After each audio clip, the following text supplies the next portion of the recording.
Ça chauffe entre des bouchers et des militants de la cause animale. À 8 mois des européennes, la première élection nationale du quinquennat d'Emmanuel Macron est dans toutes les têtes, alors que l'immigration s'annonce déjà comme le débat principal de ces élections. On en parle aujourd'hui avec le député de la France Insoumise, Éric Coquerel. Et voilà.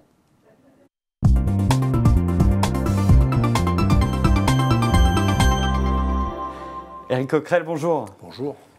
Alors, cette nuit, l'association 269 Libération Animale a appelé une grande mobilisation devant plusieurs abattoirs, à une nuit debout devant les abattoirs. La situation était assez tendue. Ils étaient là pour dénoncer ce qu'ils appellent un massacre des animaux vécu comme une oppression. Des centaines de militants en sont même venus aux mains avec des bouchers. Je ne sais pas si vous avez vu les images. Qu'est-ce que ça vous inspire ? Ce que ça m'inspire, alors sur le fond, déjà, parce que c'est de ça dont on parle. Je n'ai pas vu les événements dont vous parlez, donc j'en serai pas juge sur les affrontements dont vous parlez, etc. Ce que ça m'inspire, c'est que on traite les animaux, et heureusement, ça devient maintenant un fait de société, ça se sait, de manière insupportable. Insupportable. La plupart des abattoirs fonctionnent de manière anormale, avec, j'allais dire, un traitement qui vis-à-vis d'animaux, donc enfin, je veux dire, il y a quelque chose qui n'est plus supportable. Voilà. Et je crois que c'est bien que la société réfléchisse à cette question. Alors, il y a une différence entre réfléchir à ces questions. Là, on est face à des militants qui appellent à une désobéissance civile. Est-ce que c'est une façon de faire avancer les questions ? Chaque militant, chaque manifestant, à partir du moment où ça se passe de manière pacifique, a le droit d'exercer ses opinions comme il le souhaite. D'accord, c'est une action que vous ne condamnez pas du tout. Vous m'interrogez sur une action que je n'ai pas vue. Je veux faire attention par rapport à ça. Par exemple, il y a quelques actions minoritaires face à des bouchers, je pense que ce n'est pas des bonnes actions, ce n'est pas de manière de faire, mais ce n'est pas la manière majoritaire avec laquelle s'expriment tous ceux qui justement remettent en question une condition de la vie animale, une condition en plus de la mort animale qui n'est plus supportable, que nous ne supportons plus, nous avons raison, parce que notre société progresse et à un moment donné met en question le fait que la manière dont nous traitons les animaux, quelque part, renvoie en fait au type de société que nous avons. Vous le savez, il y a des extinctions aujourd'hui, alors ce n'est pas le cas des animaux domestiques, je vais y venir, mais il y a des extinctions aujourd'hui absolument terribles de beaucoup d'espèces dont nous portons une large responsabilité et en même temps que nous avons un discours légitime sur la question du climat, de la question de l'environnement, en remettant en danger l'espèce humaine, je crois aussi il est temps de nous interroger sur quelque chose qui aura des conséquences, parce que ce n'est pas vrai. Quand vous avez des oiseaux, quand vous avez des abeilles, quand vous avez des espèces humaines qui disparaissent tous les jours, ça évidemment a un rapport avec la planète dans laquelle nous vivons. Donc ça, c'est plus supportable. Et sur les animaux domestiques, je vous le dis très clairement, et je vous le dis d'autant plus que je suis un consommateur de viande, mais on consomme trop de viande, bien évidemment. Pour faire changer les mentalités, c'est ça, il faut faire des actions coup de poing. En tout cas, des actions d'agit-prop pour faire réfléchir, oui, moi je pense que c'est positif. Et c'est vrai que la plupart des abattoirs, c'est pas supportable. Malheureusement, c'est pas seulement certains abattoirs. Heureusement qu'on a eu ces associations pour révéler comment, dans certains abattoirs, ça se passait. Et quand je dis dans certains abattoirs, je pense aussi aux personnes, aux employés de ces abattoirs qui se retrouvent, à donner la mort dans des conditions insupportables et qui ne peut, à un moment donné, que les atteindre également. Donc voilà, je pense que les actions agit-prop, dès lors qu'elles sont pacifiques, je le répète encore, nous interrogent, nous amènent à réfléchir à notre rapport aux animaux. La société a besoin de réfléchir sur ces questions. Ça c'est clair, et heureusement elle commence à le faire. D'accord, alors sur un tout autre sujet, sans transition, on va parler des européennes. On est à 8 mois de ce premier scrutin national, donc très important du quinquennat d'Emmanuel Macron. Ce qui est intéressant, c'est que plus on se rapproche de ce scrutin, on voit par l'action presque conjuguée d'Emmanuel Macron et de Marine Le Pen une bipolarisation du débat entre d'un côté les pro-européens qui se présentent comme progressistes et de l'autre des conservateurs eurosceptiques qualifiés parfois de nationalistes. Comment vous qualifiez cette bipolarisation ? Est-ce que ce n'est pas étouffant ? Ça fait l'affaire des deux. Donc ça ne m'étonne pas que quelque part les deux s'y engouffrent. Ça fait l'affaire des libéraux qui sont repeints en progressisme. Moi, j'aimerais bien savoir ce qu'il y a de progressiste chez Emmanuel Macron aujourd'hui, sur le plan social, écologique, démocratique, je ne vois pas très bien. Et puis ça fait l'affaire de l'extrême droite qui est dépeinte comme la seule, finalement, le seul adversaire et la seule à s'occuper d'une question centrale, qui est la question de la souveraineté des peuples. Bon. Sauf qu'elle le dérive évidemment sur la haine des autres peuples, la haine de l'étranger.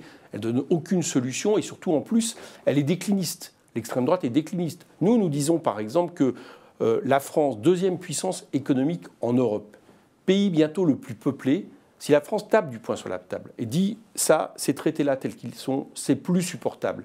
Parce que, par exemple, ça s'opposerait au programme de France Insoumise si nous gouvernons bientôt ce pays. Alors justement, eh bien, nous pensons que nous pouvons faire changer les choses.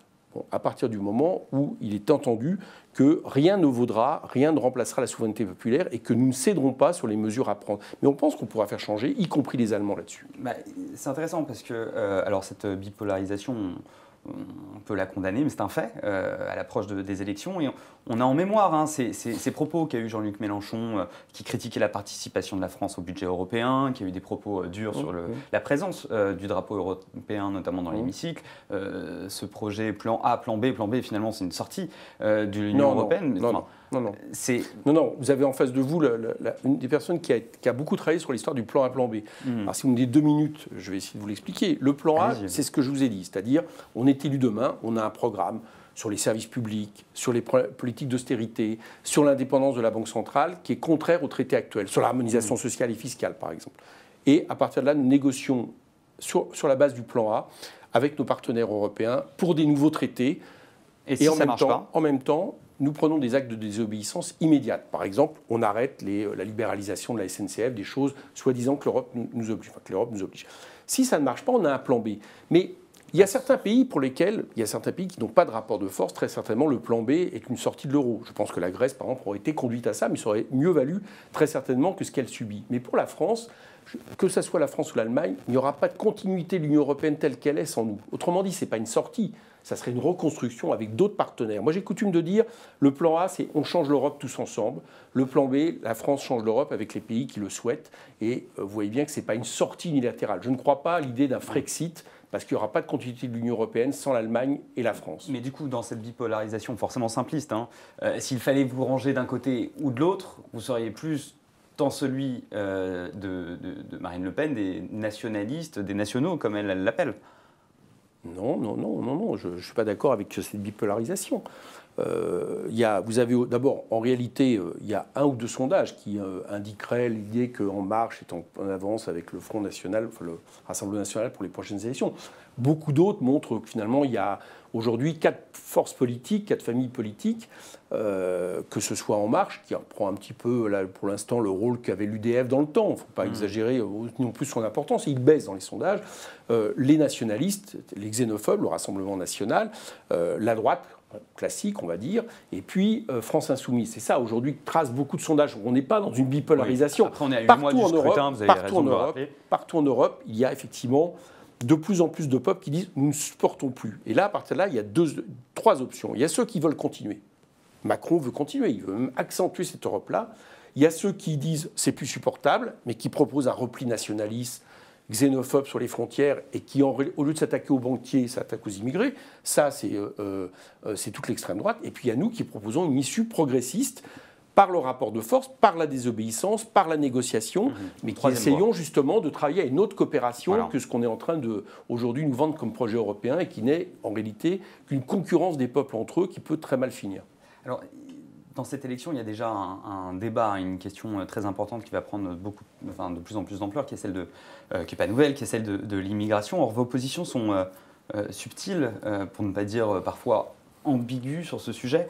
D'un côté, vous présentez l'immigration comme une cause de paupérisation de l'Europe, comme un moyen par le grand capital de faire baisser les salaires, et de l'autre, vous êtes pour l'accueil de tous les bateaux humanitaires qui vont... je ne sais pas quelle est la position que vous décrivez, ce n'est pas notre position, donc je vais vous la résumer. Très bien. D'accord. Notre position, c'est de dire une chose. Aujourd'hui, nous sommes dans une période de migration contrainte à l'échelle planétaire, qui effectivement est un souci d'abord pour ceux qui partent, pour des raisons climatiques, économiques, notamment les accords de libre-échange que nous imposons aux pays du Sud pour les raisons de guerre, de démantèlement d'État. Ces migrations, en réalité, ce sont les pays du Sud entre eux qui le vivent de manière la plus épineuse. C'est par centaines de milliers, des millions de personnes. Pour l'instant, l'Europe, c'est en réalité quelque chose qui, par rapport à cette masse de migrants, est quelque chose d'epsilon, réellement. On est à une échelle qui est absolument gérable. Cela dit, nous disons une chose, c'est qu'on ne peut pas admettre comme ça ce grand déménagement du monde continu de gens qui sont obligés de partir. Donc, les pays qui ont une large responsabilité là-dessus, il faut qu'ils corrigent les méfaits qu'ils commettent pour justement qu'on arrive à régler les causes. Mais tant qu'on n'a pas réglé les causes, tant que nous n'avons pas réglé les causes, nous devons gérer les conséquences. Et les conséquences, je vous le dis, comme ça c'est clair, c'est l'idée que, on arrête d'exploiter les migrants dans les pays qui sont les nôtres, y compris pour baisser les coûts du travail, ce qui est le discours capitaliste, mais qui est une des raisons mineures de la baisse du coût du travail. Je vous arrête 2 secondes, parce que je reprends quand même les propos d'un très proche conseiller de Jean-Luc Mélenchon, qui est Georges Kuzmanović. Et donc Jean-Luc Mélenchon a dit qu'il représente. Oui, alors il a désavoué, mais pourtant on apprend que c'est lui qui a joué les entremetteurs de cette rencontre en début de semaine entre Mélenchon et Corbyn. Parce que Georges Kuzmanović peut avoir des qualités sur les relations internationales sans pour autant que Jean-Luc Mélenchon se reconnaisse dans les positions sur les migrants. Moi, je vous invite plutôt à voir les contre-propositions. Vous ne dénoncez pas la bonne conscience, entre guillemets, pour reprendre les mots sur l'immigration de la gauche. C'est une expression absolument malheureuse. Je ne fais pas le lien entre migrants et chômage. On peut parler de la manière dont sont exploités les migrants, raison pour lesquelles nous sommes pour la régularisation de tous les travailleurs sans papier et que nous sommes d'accord avec la revendication des syndicats, un même contrat de travail pour tous, comme ça on évitera le dumping. Mais vous savez, aujourd'hui, cette idée qui circule un peu, que j'entends de temps en temps, qui m'est désagréable, l'idée que finalement les migrants seraient dans l'armée de réserve du capitalisme. Vous savez, aujourd'hui, l'armée de réserve du capitalisme, elle est dans les pays du Sud, exploitée par les mêmes multinationales qui font produire à des coûts extrêmement bas des produits industriels. Ça, c'est une armée de réserve et c'est là-dessus qu'il faut lutter contre les accords de libre-échange, contre le dumping. Donc, pour résumer sur les migrants, nous pensons qu'il faut arrêter les faux discours. On n'expulsera pas 30 000 personnes de plus par an. Ça, c'est pas vrai. On va les renvoyer dans la marginalité.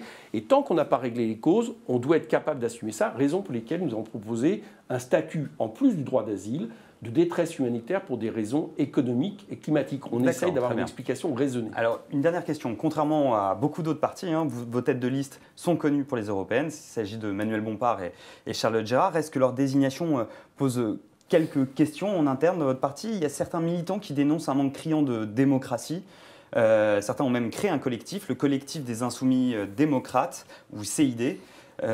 Pour appeler, ils ont créé ce collectif pour appeler à plus d'horizontalité dans votre parti, ce qui leur a valu tout simplement d'être exclus du mouvement. J'ai bien compris, en fait, en réalité, ils ne sont plus sur la plateforme. Ils ont été exclus, quoi. Donc la démocratie, parce qu'on ne peut pas être exclu d'un mouvement, mais chez les autres, c'est pas un parti, donc ils ne sont plus sur la plateforme. Écoutez, c'était manifestement quelques centaines de personnes au maximum qui ont fait une pétition. Voilà, c'est ça, sur un mouvement de 550 000 personnes. Donc je ne leur dénie pas le droit de penser ce qu'ils pensent, mais c'est quand même très minoritaire. Mais surtout, en réalité, les décisions qui ont été prises par rapport à cette liste, la manière de faire, c'est-à-dire un comité électoral tiré au sort, je crois, aux 2 tiers, si mes souvenirs sont bons. Je ne m'occupe pas principalement de cette partie-là, mais c'était à peu près ça. C'est quelque chose qui a été validé par une convention, une assemblée représentative, et après, il y a une liste. Et je vous assure qu'une liste européenne, il y a toujours des gens qui sont contents et pas contents, ce qui est normal. Il y a des gens qui se retrouvent dans une liste à une position, par exemple, non éligible, et qui estiment parfois légitimement que... Finalement, c'est du mécontentement normal. Je pense malheureusement que ça fait partie de l'exercice. Et que moi, si je regarde la liste qu'on a entre des syndicalistes, entre des responsables politiques, un peu tous les mouvements, des gens de la société civile, plus ceux qui peuvent arriver, puisqu'on parle d'arrivée de socialistes, de communistes, de gens des mouvements sociaux, je pense qu'on aura une très belle liste. D'accord, écoutez, merci beaucoup pour vos réponses. C'est l'heure maintenant à Jérémy Pontieux qui va poser vos questions en direct aux députés de la France Insoumise.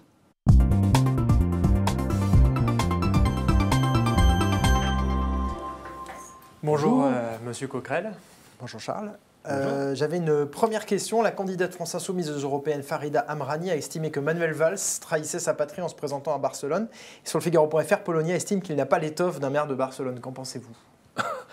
Écoutez, je pense qu'il n'avait plus l'étoffe d'un député. Il n'a plus l'étoffe d'un Premier ministre. Il n'avait plus l'étoffe d'un député. On ne l'a quasiment jamais vu, ce qui est quand même un petit problème par rapport à ses électeurs.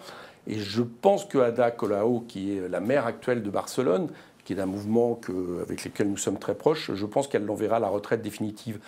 Il y a un côté quand même assez étonnant, un peu de mégalomanie, de penser que vous avez pu échouer en tant que Premier ministre, vous êtes élu député, on ne vous voit jamais à l'Assemblée, et vous allez être le sauveur pour une grande ville en Espagne. Il y a quelque chose dont je pense qu'il a un peu pété les plombs, Valls, très franchement.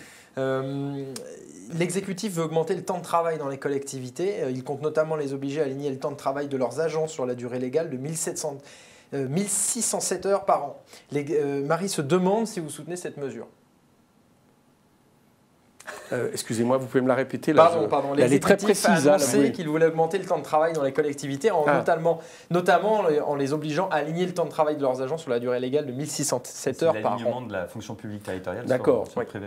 Oui, écoutez, moi je suis plutôt pour aligner le privé sur les avantages du public, plutôt que de dégrader les conditions de travail dans le privé, dans le public, qui en plus de ça, souvent on ne le dit pas, mais ont des contraintes différentes, c'est-à-dire en termes de revenus, de salaire. En général, ils sont moins payés dans le public que dans le privé, il faut le dire, mais aussi, par exemple, de missions que vous appliquez à certains endroits et pas à d'autres, de mobilité. Donc, il y a des contraintes. Après, il y a quelques avantages en échange de ces contraintes, et je ne pense pas que l'idée, ça soit d'aller vers un moins-disant social, mais l'inverse. D'accord. Sur Twitter, vous avez déclaré être ressorti sceptique d'une réunion que vous avez eue avec Édouard Philippe pour évoquer les moyens et mesures en Seine-Saint-Denis. Le Premier ministre n'a pas été convaincant. Non, il est charmant, le Premier ministre. Je le trouve plutôt sympa, vous voyez, je veux dire comme ça. Mais on était tous les parlementaires de tous les bords politiques, je ne sais pas si vous voyez, avec le même constat. Inégalité républicaine, pas assez d'État, pas assez de moyens en Seine-Saint-Denis. Dans des proportions qui sont vraiment encore plus importantes que dans d'autres endroits de France qui souffrent aussi d'inégalité. Et à la fin, on avait envie qu'ils nous disent « bon, on va travailler ensemble, on va essayer de regarder ce que vous proposez pour voir quelles solutions concrètes ». Et il s'est contenté de dire « je vais réfléchir ». Moi, je l'ai relancé, je lui ai dit « au moins, donnez-nous un calendrier, quoi. C'est une échelle de mois, d'années ». Il m'a dit « non, mais j'ai pas coutume de dire des mots en l'air ». On verra bien, dont acte, mais c'est vrai qu'on est quand même un peu sceptique, surtout que la politique du gouvernement est exactement l'inverse. C'est moins d'État, moins de moyens. Donc je suis perplexe. Vous pensez qu'il ne reviendra pas sur sa position? On verra bien. Ouais. Après tout...